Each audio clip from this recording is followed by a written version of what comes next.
जी, मैं हूं नदीम सिद्दीकी मेट्रो 7 पाकिस्तान के साथ। इस वक्त मौजूद हूं मैं केएमसी वर्कशॉप में, बल्दिया उज़्मा कराची के। ये वर्कशॉप काफ़ी पुराना वर्कशॉप है। मेरे पीछे गाड़ियां देखी खड़ी हुई यकीनन।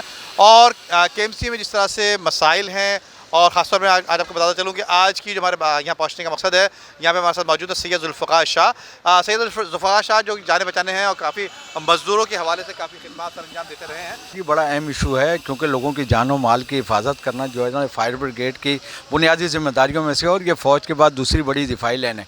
मामलात यहाँ पर ये हैं कि एक तो जी आपको पता है कि रोडों पे रश इतनी ज़्यादा होती है, जैसे ही कॉल होती है, फर्स्ट कॉल होती है, 3 मिनट के अंदर अंदर हमारे यहाँ से फायर ब्रिगेड का स्टाफ तैयार होता है। लेकिन अफसोसनाक अमल यहाँ पर यह है कि हमारे यहाँ पर काफ़ी कई 100 असामियाँ खाली हैं, जिसकी वजह से एक तो स्टाफ की शार्टेज है और टेक्निकल स्टाफ की शार्टेज है। इसके अलावा जो हमारी गाड़ियाँ जो नई आई हैं उनकी भी रिपेयर मेंटेनेंस की ज़रूरत है। हमें जो है सालाना कम से कम 10 करोड़ की ज़रूरत होती है, हमें 2 करोड़ रुपए भी नहीं मिल रहा है। इसके साथ साथ हमारे जो फायर फाइटर्स हैं, इनको 34 माह का जो फायर एक्सेलेंस है, यानी इनकी 8 घंटे जो है वो रेगुलर ड्यूटी है और 4 घंटे इनका मस्ट ओवर टाइम है। यानी 4 घंटे इन्होंने 12 घंटे अर्ज आवर ड्यूटी करनी है। उसके बावजूद अगर उनको मुआवजा ना मिले, इसके बावजूद ये जो है मुहिब वतन होने के नाते और दिफाई लाइन का एक अहम हिस्सा होते हुए ये जो है उस पर बजाय उसके कुछ काम करने के फ़ौरी तौर पर आग पर पहुंचते हैं और लोगों की जानो माल की हिफाजत करने की हत्तुल इम्कान कोशिश करते हैं।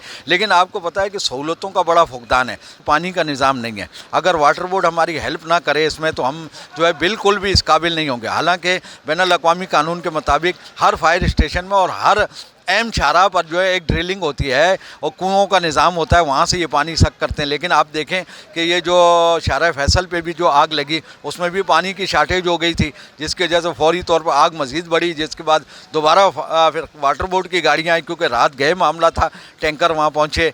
और उसके साथ साथ आप ये देखें कि हमारी गाड़ियों की रिपेयर मेंटेनेंस का अगर सालाना ये काम होता रहे, तो कम से कम ये काम पैदा ना हो कि कहीं से आस पास फट जाता है, कभी किसी गाड़ी में डिफेक्ट आ जाता है। आप ये देखें कि हमारे 30 फायर स्टेशन हैं और हमारे पास इस वक्त जो कारामद गाड़ियाँ वो सिर्फ 40 हैं।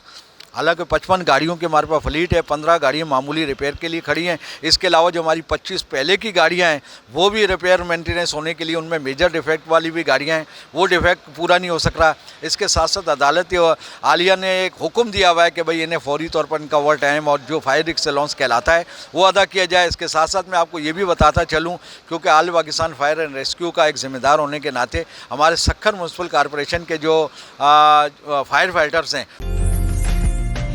उम्दा में पकाएं और जी भर के खाएं।